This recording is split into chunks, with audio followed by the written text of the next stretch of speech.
శిష్యులైన వారితో ఆయన ముందుగా ఒక మాట చెప్పాడు. ఆయన ఆరోహణమవక ముందు ఆయన పరలోకమునకు కొనుపోబడక మునుపు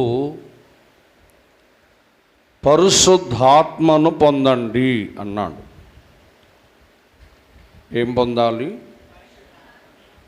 పరిశుద్ధాత్మను పొందండి అని చెప్పాడు.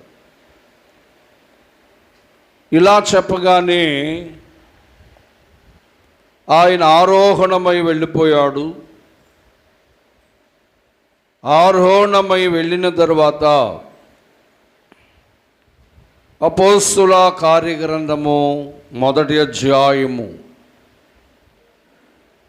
ఈ 1వ అధ్యాయములో మనము చూసినప్పుడు 14వ వచనములో వీరితో కూడా కొందరు స్త్రీలను, యేసు తల్లి అయిన మరియను, ఆయన సహోదరులను ఏక మనస్సుతో ఎడతెగక ప్రార్థన చేయుచుండిరి.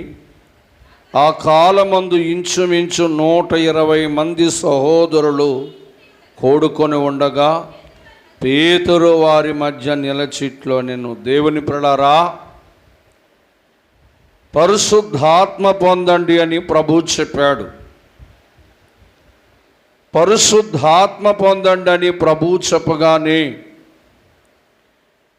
ఆయన ఆరోహణమయ్యి పరలోకమునకు వెళ్ళిపోయిన తర్వాత యేసు ప్రభు యొక్క తల్లియు ఆయన సహోదరులను ఇంకనూ 120 మంది ప్రజలు ఒకచోట కూడుకొని పరిశుద్ధాత్మ కొరకు ఎడతెగని ప్రార్థన చేస్తూ ఉన్నారు. మరి పరిశుద్ధాత్మ ఎందుకు మనం పొందాలి అంటే దైవజనుడు దేవదాసయ్య గారు అన్నారు, గానం పరిశుద్ధాత్మయే నాన్నో, గానం పరిశుద్ధాత్మయే నాన్నో, కడకో సిద్ధము చేసి కొనోను, కడకో సిద్ధము చేసి కొనుము, త్వరగారా నోనా యేసు, త్వరగానే రాము. యేసు ప్రభు యొక్క రాకడలో మనము మేఘముల మీద కొనుపోబడుటకు, మనము రాకడకు కడకు సిద్ధపడుట కొరకు పరిశుద్ధాత్మ అనే వరమును మనం పొంది ఉండాలని చెప్పారు. ఒక విశ్వాసి ప్రార్థన చేయటం ద్వారానో లేదా వాక్యము చదువుట ద్వారానో లేదా దేవుని మందిరములో కొచ్చుట ద్వారానో దేవునికి అర్పణడిచ్చుట ద్వారానో రాకడలో మనం ఎత్తబడలేము.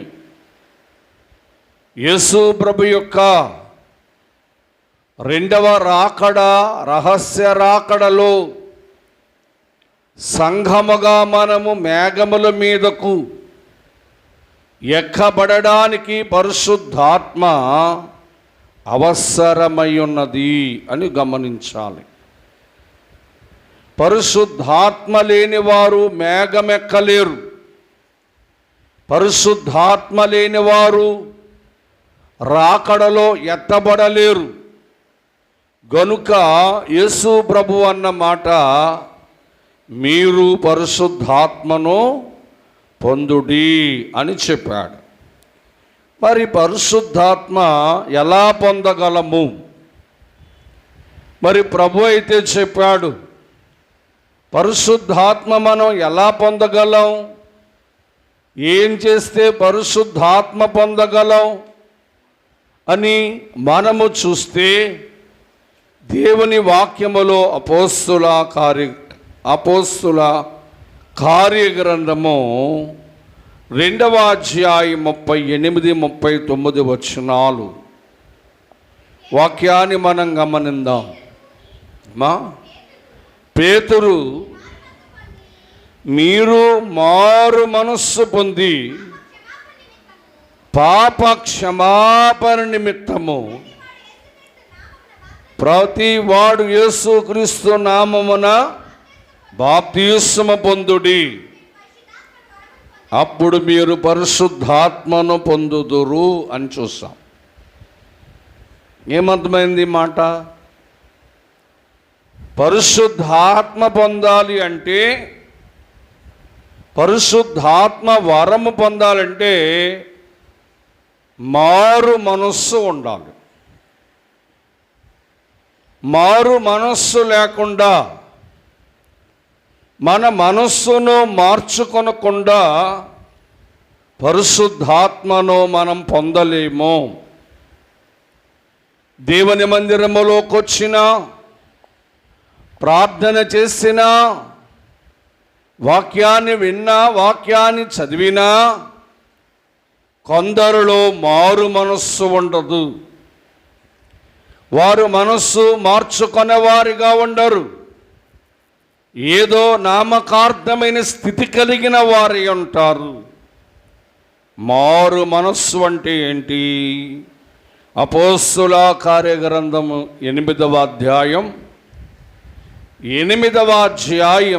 22వ వచనాన్ని చూద్దాం.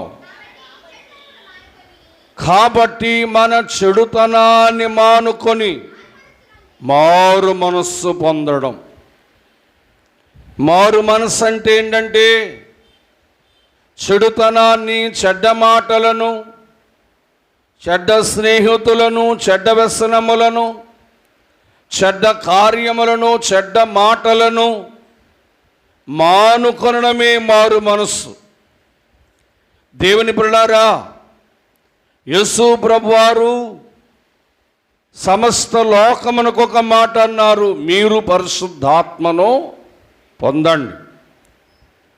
మరి పరిశుద్ధాత్మ పొందాలి అంటే, పరిశుద్ధాత్మ అభిషేకం మన మీదకి రావాలి అంటే మనలో మారు మనస్సు ఉండాలి.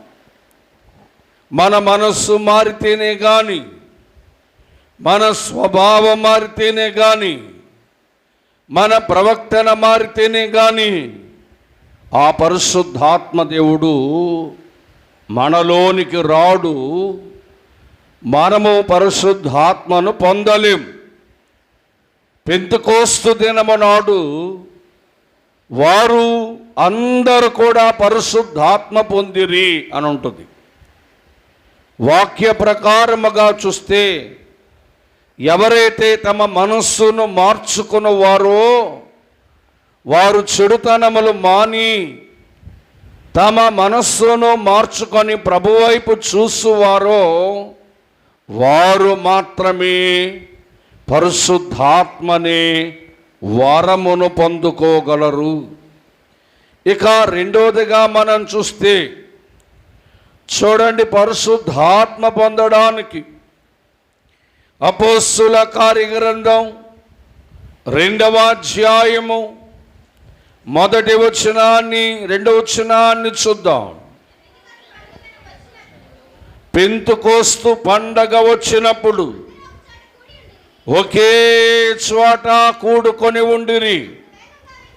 అప్పుడు వేగముగా వీచు బలమైన గాలి వంటి ధ్వని ఆకాశమున అకస్మాత్తుగా వారు కూడి ఉన్న ఇంటి మీదకి వచ్చాను. మరియు అగ్ని జ్వాలల వంటి నాలుకలు విభాజింపబడి వారి మీద వ్రాలగా వారందరూ పరిశుద్ధాత్మ చేత నింపబడిరి. ఇది రెండోది. పరిశుద్ధాత్మ పొందడానికి ఇది రెండోది. ఏంటి రెండోదంటే, 120 మంది ఒకే గదిలో కూడుకొని ఉన్నారు. నేను అందుకన్నాను పరిశుద్ధాత్మ కూటాలు పెడదామంటే మీరెవరూ మాట్లాడలేదు. స్నేహితులారా, మొన్న శుక్రవారము ఉదయము నాకు లక్ష్మీవారం ఒక ఫోన్ వచ్చింది. శుక్రవారము ఒకరన్నారు, అయ్యా పరిశుద్ధాత్మ కూటాల్లో బోధించడానికి రావాలన్నారు. దేవుని బిడ్డలారా, ఇవాళ సంఘము ఆయా కూడికలలోనే కూడుకొనడలేదు. శుక్రవారం ప్రార్థనలో కూడుకోము, రెండో శనివారం ప్రార్థనలో కూడుకోము, ఆరాధనలో సరిగా కూడుకోము. ఇక పరిశుద్ధాత్మ కోటాలకేం కూడుకుంటాం?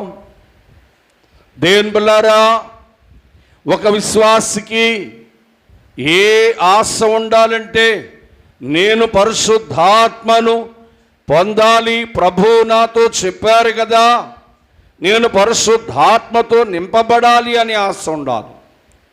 పరిశుద్ధాత్మ చేత నింపబడాలంటే కూడుకోవాలట, సంఘంగా కూడుకోవాలి. దేవుని బిడ్డలారా, సంఘముగా కూడుకొని వారు దేవుని సన్నిధిలో సంఘముగా కూడుకున్నారు 120 మంది కూడా. చూడండి, వాక్యం ఏమంటుందంటే, వాక్యాన్ని మనం గమనిస్తే యోహాను సువార్త 2:46 ఒక మాట చూస్తాం. 2:46 అపోస్తలుల కార్యగ్రంథం 2:46, మరియు వారు ఏక మనస్సుకులై ప్రతి దినము దేవాలయములో తప్పగా కూడుకొనిరి. దేవుని ఆలయములో బిడలైన వారు మనము కూడుకోవాలి. ఆదివారం ఒక్కరోజే మనం కూడుకోవడం కాదు. దేవాలయములు ఏ ప్రార్థన జరిగినా, ఏ ఆరాధన జరిగినా, ఏ స్వస్థత కూటము జరిగినా, ఏ శనివారపు ప్రార్థన జరిగినా సంఘముగా మనము ప్రతి దినము తప్పక దేవాలయములో కూడుకుంటూ ఉండాలి. స్నేహితులారా, శుక్రవారం పని ఉందని మానేస్తాం, శుక్రవారం ప్రయాణం ఉందని మానేస్తాం, శుక్రవారం ఎవరో వచ్చారని మానేస్తాం, రెండో శనివారం అయితే సెలవు పెట్టాలా అయ్యో అని చెప్పి పని పోతుందని మానేస్తూ ఉన్నాం.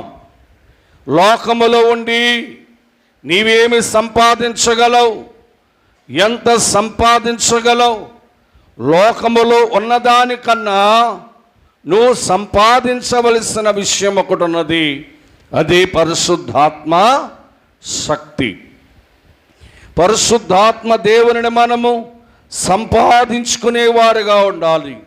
ఎబ్రీ పత్రిక 10వ అధ్యాయము 24వ వచనములు అంటున్నాడు, సమాజముగా కూడుకొనుట మానక.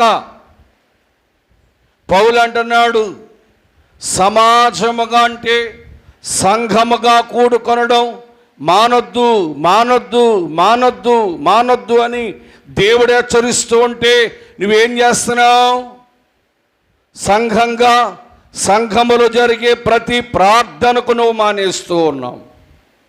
సంఘములో జరిగే ప్రతి కార్యక్రమానికి, ప్రతి ప్రార్థనకు, ప్రతి కార్యమునకు నువ్వు మానేస్తూ ఉన్నావు. నువ్వు దేవుని మాట విన్నవానిగా ఉన్నావా, దేవుని మాట విననివానిగా ఉన్నావా? నిన్ను నువ్వు పరీక్షించుకోవాలి. దేవుని బిడ్డలారా, వాక్యములో మనం చూస్తే, ఒకటి పరిశుద్ధాత్మ పొందడానికి మారు మనస్సు ఉండాలి. 2 పరిశుద్ధాత్మ మనం పొందడానికి సంఘములో కూడుకోవాలి. అది ఆదివార ఆరాధన అయినా, శుక్రవారపు ప్రార్థన అయినా, రెండో శనివారం ప్రార్థన అయినా, లేదా ఇలాగున ప్రత్యేకమైన పరిశుద్ధాత్మ కూటములలోనైనా మనము కూడుకోవాలి. కూడుకొనటం మానకూడదు అని దేవుడు మనం హెచ్చరిస్తున్నాడు. మరి నువ్వు మానేస్తున్నావుగా అంటే నువ్వు దేవుని మాట వింటున్నావా, నీ స్వంత జ్ఞానముతో నువ్వు భక్తిలో నడుస్తున్నావా? ఆలోచన చేయాలి. దేవుని పిల్లారా, పరిశుద్ధాత్మ పొందడానికి ఇక 3వది ఏమిటంటే లోకాసువార్త 11వ అధ్యాయము 13వ వచనములో ఒక మాట చూస్తూ ఉన్నాం. పరలోకమందున్న మీ తండ్రి తనను అడుగు వారికి పరిశుద్ధాత్మను నిశ్చయముగా ఇచ్చును. దేవుని పిల్లారా, గమనించాలి. మనం ఈ లోకములో ఇల్లు కావాలని అడిగేవారు ఉన్నారు, మా అమ్మాయికి పెళ్లి జరగాలని అడిగేవారు ఉన్నారు, నాకు ఆరోగ్యం కావాలని అడిగేవారు ఉన్నారు, అప్పు తీరాలని అడిగేవారు ఉన్నారు, నా బలహీనత బాగుచ్చే ప్రభువా అని అడిగేవారు ఉన్నారు, అయ్యా నేను వాహనం కొనుక్కోవాలని అడిగేవారు ఉన్నారు, నాకు ఉద్యోగం కావాలి ప్రభువా అని అడిగేవారు ఉన్నారు, మా బిడ్డలు ఉన్నత స్థితిలో ఉండాలి ప్రభువా అని అడిగేవారు ఉన్నారు. కానీ దేవా నీ పరిశుద్ధాత్మ నాకు ఇమ్ము దేవా అని అడిగేవారు లేరు. నువ్వు అడగకుండా దేవుని ఆత్మను పొందలేవు. నువ్వు అడగకుండా పరిశుద్ధాత్మ అభిషేకమును పొందలేవు.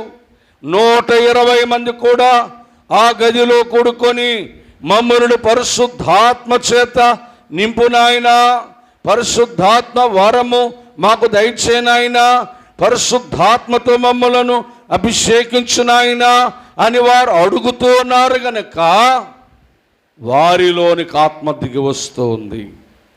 యోహాను సువార్త 14:13లో ఒక మాటను ప్రభు అంటున్నాడు. ఏంటి ఈ మాట అంటే, మీరు నా నామమున దేనిని అడిగినా, ఏమండి యేసుక్రీస్తు ప్రభు అంటున్నాడు, మీరు నా పేరట నా నామమున నన్ను ఏమి అడిగినా ఇస్తాను. మీరు ఇల్లు అడిగినా, ఆరోగ్యం అడిగినా, బిడ్డలని అడిగినా, క్షేమం అడిగినా, అయ్యో కావలసిన ధనం అడిగినా నా నామం పేరట నేను మీకు ఇస్తాను. కానీ ఎలా అడగాలన్నాడు అంటే, చూడండి వాక్యములు అంటున్నాడు. మత్తయి సువార్త 21వ అధ్యాయము 22వ వచనాన్ని మనం చూద్దాం. ఆయన ఒక మాట అన్నాడు, మరియు మీరు ప్రార్థన చేయనప్పుడు వేటిని అడుగుతారు. అమ్మా, ప్రార్థనలు అడగాలి. మనం దినదినం ప్రార్థన చేస్తూ ఉన్నాం, మన అవసరత కొరకు ప్రార్థన చేస్తూ ఉన్నాం, మన కుటుంబ క్షేమం కొరకు ప్రార్థన చేస్తూ ఉన్నాం. కానీ ప్రార్థనలో మనము దేవుణ్ణి ఏమడగడం లేదంటే, పరిశుద్ధాత్మ నింపు దేవా, పరిశుద్ధాత్మతో నింపు దేవా, పరిశుద్ధాత్మతో నేను అభిషేకించు దేవా అని మనం అడగడం లేదు. అందుకే ఆయన ఏమన్నాడంటే, నా నామం పేరట మీరు నన్ను అడిగితే మీకు ఇస్తాను, మీరు ప్రార్థనలో నన్ను అడిగితే నీకు ఇస్తాను. యాకోబు 1:6 అంటాడు, సందేహింపకుండా నన్ను అడగాలి. దేవుణ్ణి అడిగేవారు దేవుడు ఇస్తాడా నాకు పరిశుద్ధాత్మను, దేవుడు అనుగ్రహిస్తాడా, అభిషేకిస్తాడా అని సందేహించకూడదట. సందేహించకుండానే మనము దేవుణ్ణి అడగాలి, సంశయించకుండానే దేవుణ్ణి మనం అడగాలి. అడిగిన వారికి, దేవుని పరిశుద్ధాత్మను అడిగిన వారికి దేవుడు అభిషేకమును, పరిశుద్ధాత్మ నింపుదలను దేవుడిస్తూ ఉన్నాడు. ఏం పిల్లారా, ఇక 4వదిగా మనం చూస్తే అపోస్తుల కార్యగ్రంథం 5వ అధ్యాయము 32వ వచనములో ఒక మాటను మనం చూస్తాం. 5:32 దేవుడు తన విధేయులైన వారికి ఇస్తారట దేవుని ఆత్మ. పరిశుద్ధాత్మ ఎవరికి పడితే వారికి ఇచ్చేది కాదు. 1 మారు మనస్సు పొందాలి, 2 సంఘముగా కూడుకోవాలి. దేవుని మాటి మాటికి మనము పరిశుద్ధాత్మ నిమ్ము ప్రభువా అని మనం అడగాలి. ఇలా అడిగినప్పుడు ప్రభు అంటున్నాడు, విధేయత గల వారి మీద నా ఆత్మను కుమ్మరించదను. ఏమండి విధేయత? చెప్పండి, విధేయత అంటే ఏంటమ్మా? చెప్పండి, విధేయత అంటే ఏంటి ఏమ్మా? చెప్పండి.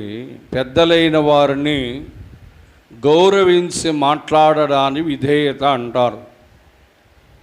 స్నేహితులారా, చూడండి, వాక్యములో ఎఫెసీ పత్రిక 6వ అధ్యాయము మొదటి వచనములో ప్రభు ఒకటి అన్నాడు, పిల్లలారా ప్రభువునందు మీ తల్లికి మీ తండ్రికి మీరు విధేయులై ఉండండి. ఇది మరొక రీతిగా కూడా మనం ఆలోచన చేయవచ్చు. మరి సంఘములో ఆత్మీయ తండ్రి ఆత్మీయ తల్లి ఉంటారు. మరి మీ ఆత్మీయ తల్లిదండ్రులకు మీరు ఎలా ఉండాలి? నిజమే, స్వంత తల్లిదండ్రులకు మీరు విధేయులుగా ఉన్నారు, మంచిదే. కానీ విధేయత కొరకు దేవుడు మాట్లాడుతున్నాడు. మీకు వాక్యాన్ని బోధిస్తూ, మీ కొరకు ప్రార్థన చేస్తూ, మీ కొరకు కన్నీరు కారుస్తూ ఉన్న మీ ఆత్మీయ తండ్రి అయిన సేవకునికి, మీ ఆత్మీయ తల్లి అయిన సేవకురాలకు మీరు విధేయులుగా ఉండండి. మొదటిగా దేవునికి విధేయులుగా ఉండాలి. అడు తర్వాత మన తల్లిదండ్రులకు విధేయులుగా ఉండాలి. అడు తర్వాత దైవ సేవకులకు విధేయులుగా ఉండాలి.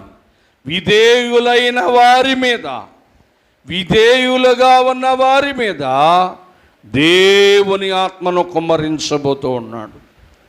దేవుని ఆత్మ అభిషేకం అనివ్వబోతున్నాడు. 2 కొరింథీయులకు రాసిన పత్రిక 2వ అధ్యాయము 9వ వచనములో ఒక మాట చూస్తాం. అన్ని విషయములలోనూ అని పౌలు అంటున్నాడు. 2 కొరింథీ పత్రిక 2వ అధ్యాయము 9వ వచనం, మీరు అన్ని విషయాల యందు విధేయులుగా ఉండాలి. మాటలో విధేయత, ప్రవక్తనలో విధేయత, పెద్దల ఎడల విధేయత, సంఘముల విధేయత, సేవకుల పట్ల విధేయత, దేవుని పట్ల విధేయత. అన్ని విషయాలలో విధేయత ఉండాలి. స్నేహితులారా, ఎవరైనా మనకంటే పెద్దవారు ఒక పని చెప్పారనుకో, ఆ పని చేయకుండా మనం పోయాము అంటే మనకు విధేయత లేనట్టే. ఏ సేవకులైనా మనకు ఏదైనా ఒక దైవ పరిచర్య చెప్పినప్పుడు ఆ పరిచర్య మనం నమ్మకంగా చేయలేదనుకో మనకు విధేయత లేనట్టే. దేవుని పిల్లారా, ఇతరులందరూ మోకరించి ప్రార్థన చేస్తూ ఉంటే, మనం కూర్చొని ప్రార్థన చేస్తూ ఉంటే మనకు విధేయత లేనట్టే. అందరూ నిలవబడి ఆరాధన చేస్తుంటే మనమేమో కూర్చొని ఉంటే మనకు విధేయత లేనట్టే. దైవ సేవకులైన వారు దైవ మందిరములోకి వచ్చుచున్నప్పుడు మన ఆరాధన పుస్తకములో దైవజనులు రాశారు, అందరూ నిలవబడాలి. ఎందుకు నిలవబడాలి అంటే దైవ సేవకునితో ప్రభు వస్తారు కనుక మనము దైవ సేవకుని ఎడల విధేయత చూపాలి అని దైవజనుడు చెప్పారు. దేవుని పిల్లారా, దేవుని పరిశుద్ధాత్మ ఎవరి మీదకు ఆయన పంపుతూ ఉన్నాడు అంటే విధేయులైన వారి మీదకు పరిశుద్ధాత్మను పంపుతూ ఉన్నాడు. ఇక 6వదిగా మనం చూస్తే అపోస్తుల కార్యగ్రంథము 4వ అధ్యాయము 31వ వచనములో పరిశుద్ధాత్మను ఎలా పొందాలో ప్రభు చెప్తూ ఉన్నాడు. వారు ప్రార్థన చేస్తుండగానే వారు కూడి ఉన్న చోటు కంపించెను.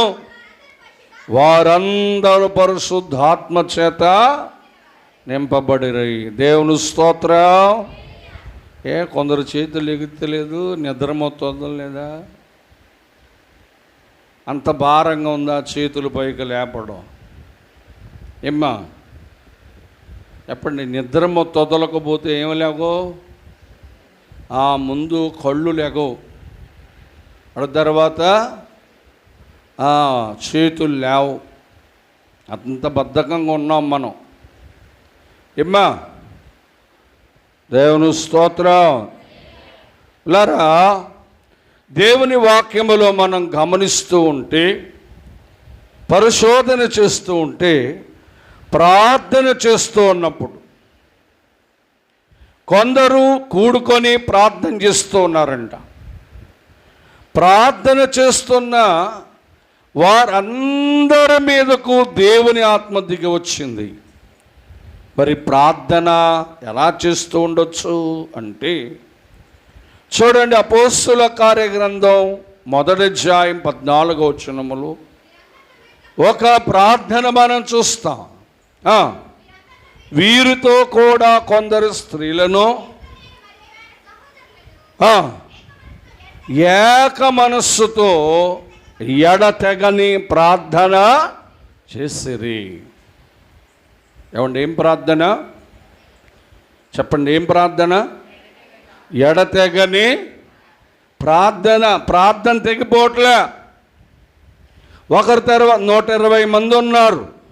ఒకరి తర్వాత ఒకరు, ఒకరి తర్వాత ఒకరు, ఒకరి తర్వాత ఒకరు ఆగకుండా ప్రార్థన సాగింపచేస్తూ ఉన్నారు. కనుక ఈ ప్రార్థనకు ఒక పేరుంది. ఏంటంటే ఎడతెగని ప్రార్థన. అంటే ఆగకుండా చేసే ప్రార్థన. సంఘములో కొందరు ఎడతెగని ప్రార్థన చేసేవారుగా ఉండాలి. ప్రార్థన ఉండాలి మన జీవితంలో. దేవులారా, నిజమే, నిన్ను దేవుడు ఒక ప్రార్థన చేయడానికి ఏర్పాటు చేశాడు. ప్రార్థన సంఘక్షేమం కొరకు, దేశక్షేమం కొరకు, సంఘవృద్ధి కొరకు దేవుడు నిన్ను ఒక ప్రార్థన చేయడానికి నిన్ను ఏర్పాటు చేశాడు. చేస్తున్నావా? ఏమండి, దేవుడు నిన్ను ప్రార్థన చేయడానికి ఏర్పాటు చేసినప్పుడు నువ్వు ప్రార్థన చేయకపోతే దేవుడు నీ కార్యము కూడా ఏది చేయడు. ఏమండి, ఎవరిని దేని కొరకు దేవుడు ఎంచుకున్నాడో ఆ పనిని మనం నమ్మకంగా చేయాలి. ఆ పని విషయంలో మనం తొందరపడాలి. దేవుడు ఇంతమంది సంఘములో ఉండగా నన్ను ప్రార్థన చేయడానికి ఎంచుకున్నాడు కదా, మరి నేను ప్రార్థన చేయకపోతే ఎలాగా? ఇది దేవుని పని కదా అని ఆలోచన చేయాలి. దేవుని బిడ్డలారా, ఆలోచన చేసుకో. దేవుని పని చేసేవారిని దేవుడు మెచ్చుకుంటాడు, కానీ దేవుడు చెప్పిన పని చేయలేని వారిని దేవుడు ఎలా మెచ్చుకుంటాడు? వారందరూ కూడి ప్రార్థన చేస్తూ ఉన్నారు. ఎడతెగని ప్రార్థనే కాదు, రోమాపత్రిక 12:12 అంటాడు, పట్టుదలతో ప్రార్థన చేస్తూ ఉన్నారంట. ప్రార్థన అనేది ఎడతెగని ప్రార్థనగా ఉండాలి. పట్టుదలతో ప్రార్థన చేయాలి. దేవా, నీ ఆత్మ ఇచ్చే వరకు నేను ప్రార్థన మానను. నీ ఆత్మతో నన్ను అభిషేకించే వరకు నీ ప్రార్థన మానను. నీ ప్రార్థనలో అయ్యా నీ అభిషేకము పొందే వరకు నీ ప్రార్థన మాననని పట్టుదలతో ప్రభువును ప్రార్థన చేయాలి. ఉందా పట్టుదల? దేని బిడ్డలారా, అయ్యో సంపాదించుకోవడానికి, పనికి వెళ్ళడానికి, ప్రయాణం చేయడానికి ఉన్న పట్టుదల ప్రార్థనలో లేదు. వాక్యములు అన్నాడు, వారందరూ కూడి ప్రార్థన చేస్తుండగా ప్రార్థన చేసిన ఒక్కొక్కరి మీదకు కూడా దేవుని ఆత్మ దిగి వచ్చినట్టుగా మనం చూస్తూ ఉన్నాం. ఇవాళ సంఘము ఎడతెగని ప్రార్థన చేయాలి, పట్టుదలతో ప్రార్థన చేయాలి. దెస్సలోని పత్రిక 5:17 వచనములో ఒక మాట అంటున్నాడు. ఏ ప్రార్థన అంటే, దెస్సలోని పత్రిక 5:17లో మరొక ప్రార్థన మనం చూస్తాం. ఏ ప్రార్థన? ఇక్కడ ఎడతెగని ప్రార్థన అని మరొకసారి అన్నాడు. గనుక పరిశుద్ధాత్మ పొందడానికి మొదటిదేంటి? పరిశుద్ధాత్మ పొందడానికి మొదటిదేంటి? చెప్పండి, ఇక్కడ నోట్స్ ప్రబలక ఒకరితే రాస్తుంది, అందుకు చెప్పగలుగుతుంది. మీకు అసలు పరిశుద్ధాత్మ కొరకు ఇప్పుడు వదిలేస్తే ఇప్పుడు పోదామా అని ఉంది. మీరు అందరూ మీ జీవితం లేక మీరు పరిశుద్ధాత్మ పొందడానికి రెండోది ఏంటంటే సంఘముగా కూడుకొని ఏక మనస్సుతో ఉండడం. ఇక పరిశుద్ధాత్మ పొందడానికి మూడోది ఏంటంటే ప్రభువును అడుగుట. మనం అన్ని విషయాలలో ప్రార్థనలు అడగాలంట. పరిశుద్ధాత్మ పొందడానికి నాలుగోది ఏంటంటే విధేయత. మనం విధేయులమై ఉంటే పరిశుద్ధాత్మను పొందగలమని ప్రభు చెప్పాడు. ఇక ఐదోది ఏంటంటే ప్రార్థన. పరిశుద్ధాత్మను మనం పొందాలంటే ప్రార్థన చేయాలి. ప్రార్థన లేని వారి ఇల్లు, ప్రార్థన లేని వారి హృదయము దయ్యాల నిలయం అన్నారు దేవదాసయ్య గారు. ప్రియ స్నేహితులారా, వాక్యములో మనం చూస్తే ఇక పరిశుద్ధాత్మ పొందడానికి మరొక మాటను మనం గమనిస్తాం. ఏంటి మాట అంటే అపోస్తుల కార్యగ్రంథం 10వ అధ్యాయము 44వ వచనాన్ని చూద్దాం. పేతురనే దైవ సేవకుడు ఈ మాటలు ఇంకా చెప్పుచుండగా ఆయన బోధ విన్న వారందరి మీద ఏం వింటున్నారంట? మా అయ్యగారు అన్నారు, బాధలందు నా బోధ చేయొచ్చు నాథుడు నీ నాథుడు.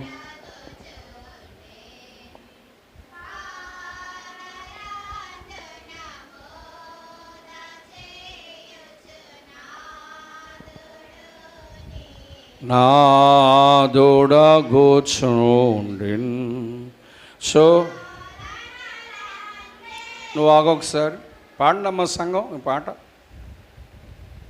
బోధ చేస్తూ ఉన్నాడు, దేవుని వాక్యాన్ని బోధిస్తూ ఉన్నాడు. బోధిస్తూ ఉన్న వారందరూ కూడా ఆ దైవ బోధలో, ఆ దైవ వాక్యములో నిమగ్నమైపోతేనంట వారందరి మీదకి దేవుని ఆత్మ వచ్చింది. బోధ వింటూ ఉన్న వారందరి మీదకు దేవుని ఆత్మ వచ్చింది. మరి నువ్వే వింటున్నావు? నువ్వేమి వినడానికి వచ్చావు? వాక్యాన్ని గమనిస్తూ ఉంటే పేతురు నిలబడి బోధ చేస్తున్నాడట. యేసు ప్రభువారే దేవుడు, ఆయన శిలువ మరణం పొందాడు, ఆయన ద్వారానే రక్షణ, ఆయన ద్వారానే మోక్షము, ఆయనే మరొక పరలోక ద్వారము అని చెప్పి బోధిస్తున్నాడేమో. బోధ విన్న వారందరి మీదకు ఒకరిని కూడా దేవుడు వదలలేదు. బోధ విన్న వారందరి మీదకు, దేవుని వాక్యం విన్నవారందరి మీదకు కూడా దేవుని ఆత్మ దిగి వచ్చింది. ఎన్ని సంవత్సరాల నుంచి వింటున్నావు నువ్వు దేవుని వాక్యం? ఎన్ని సంవత్సరాల నుంచి వింటున్నావు నీ మనస్సుతో దేవుని వాక్యం? మరి ఏది పరిశుద్ధాత్మ నింపుదల? ప్రియులారా, దేవదాసయ్య గారు అందుకన్నారు, బాధలందు బోధ చేయుట. అయ్యగారు అన్నారు, బాధలందున బోధ చేయొచ్చు నాథుడు శ్రీ నాథుడగుచుండిన్. బాధలందున బోధ నాథుడు నీ నాథుడగుచుండిన్. శోధనలను గెలుచుటక ప్రభువే, శోధనలను గెలుచుటక ప్రభువే ఆధార మై ధైర్య మై శౌర్య మయ్యుండు ఆధార మై ధైర్య మై శౌర్య మయ్యుండు ఏందోకేంత చింత నొందెదావు వైద్యుడు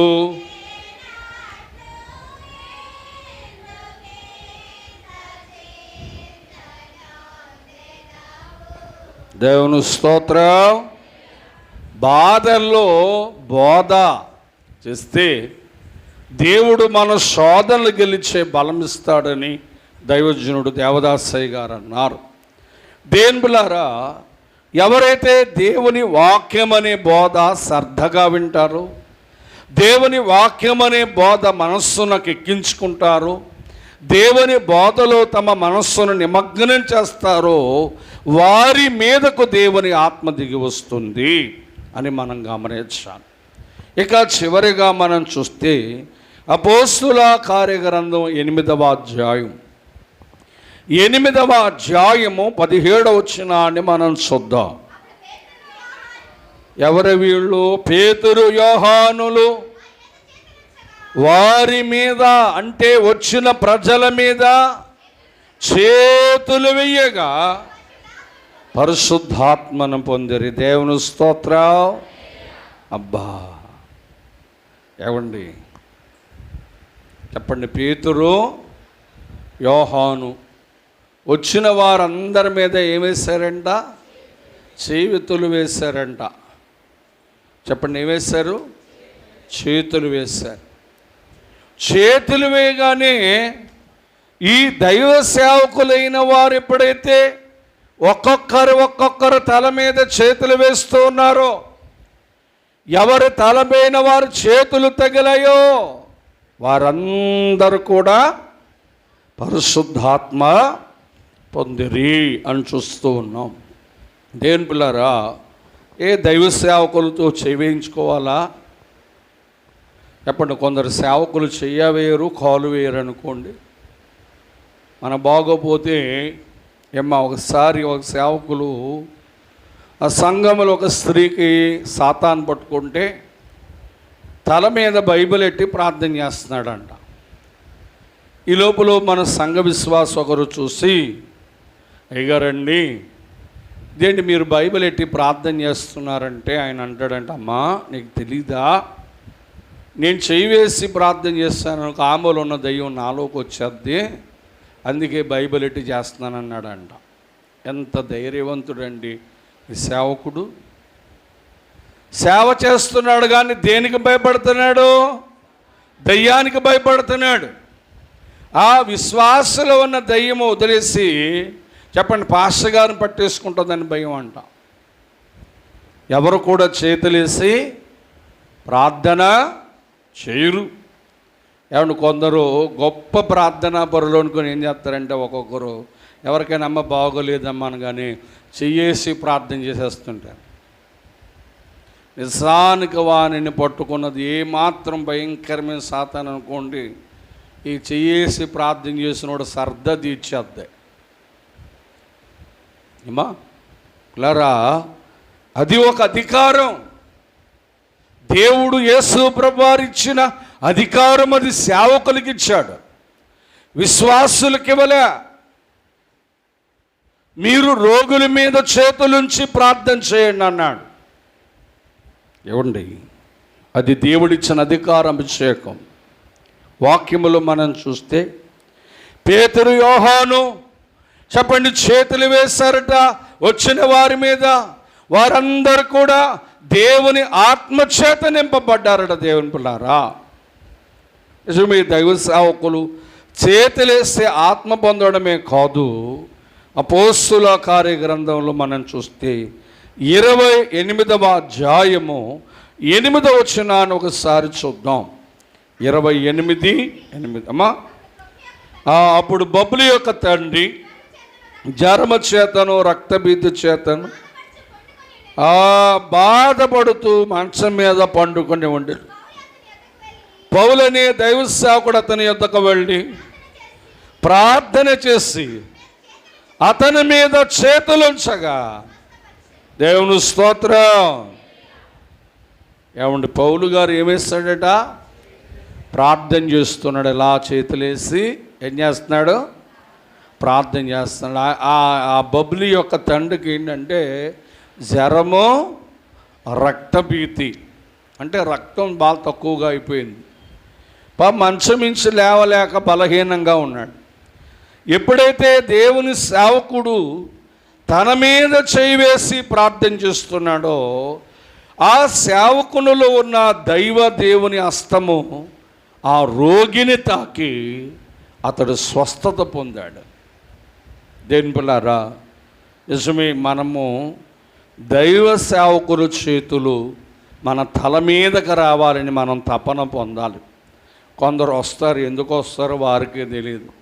వస్తారు, కనీసం దైవ సేవకంతో ప్రార్థన కూడా చేయించుకోకుండా గబగబా దిగి పారిపోతుంటారు.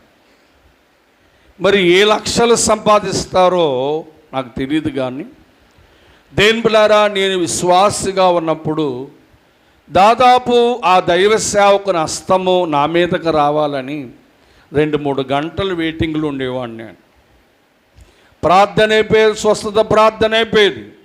అయిపోయిన తర్వాత ఆ సేవకులు చేయవేసి ప్రార్థన చేస్తుండేవారు. దేని బిడ్డలారా, 2-3 గంటలు పట్టేసేది ఆ సేవకుని చేయి నా మీదకి రావాలని. ఎందుకంటే దేవుని సేవకుని చేతిలో దేవుని గాయపడిన హస్తమో మరుగు చేస్తాడు. మరుగు చేసి ఎవరి మీద చేతులు వేస్తే వారు దేవుని ఆత్మచేత అభిషేకింపబడతారు. ఎవరి మీద చేతులు వేస్తే వారు రోగులు స్వస్థత పొందుతారు. ఇది బైబిల్ బోధిస్తున్న మాటగా మీకు తెలియచేస్తూ ఉన్నాను. దేని బిడ్డారా, సరే, దేవుని పరిశుద్ధాత్మ ఎవరికి ఇస్తాడు అంటే హేబేలు గ్రంథం 2వ అధ్యాయం. నా వాక్యం ముగింపులోకి వస్తూ ఉన్నాను. హేబేలు గ్రంథం 2వ అధ్యాయం 28వ వచనాన్ని మనం చూద్దాం. సర్వజనుల మీద ఎవరికి ఇస్తారట ఆత్మను? అందరూ ఒకసారి చెప్పండి, ఎవరికి ఇస్తాడంట? సర్వజనుల మీద. సర్వజనులంటే ప్రపంచంలో ఉన్న ప్రజలందరి మీద నా ఆత్మను, వీరు హిందూ వారు, తెలుగు వారు, తమిళ వారు అని దేవునికి తేడా లేదు. చెప్పండి, సర్వజనుల మీద దేవుని ఆత్మను కుమ్మరించదని అన్నాడు. అపోస్తుల కార్యగ్రంథం 10వ అధ్యాయం 45వ వచనం, 10:45వ వచనం చూద్దాం. సున్నతి పొందిన వారిలో పేతురుతో కూడా వచ్చిన విశ్వాసులందరూ పరిశుద్ధాత్మను వరమును అన్యజనుల మీద. చూసారా, అన్యజనుల మీదకు దేవుని ఆత్మ వచ్చింది. ఎవరి మీదకి చెప్పండి? పరిశుద్ధాత్మకు. దేవుని బిడ్డలారా, ఇప్పుడు నేను చెప్పినవన్నీ మీరు చేస్తే మీరు అన్యజనులైనా, అంటే ప్రభు నమ్ముకోలేని వారైనా, ప్రభు పట్ల బాప్తిస్మ రక్షణ లేని వారైనా మీ మీదకు దేవుని ఆత్మ కుమ్మరింపబడుతుంది. ఒకే మాట నేను చెప్తాను. రోమాపత్రిక 8:9 చదివి వాక్యాన్ని ముగించుకుందాం. రోమాపత్రిక 8:9.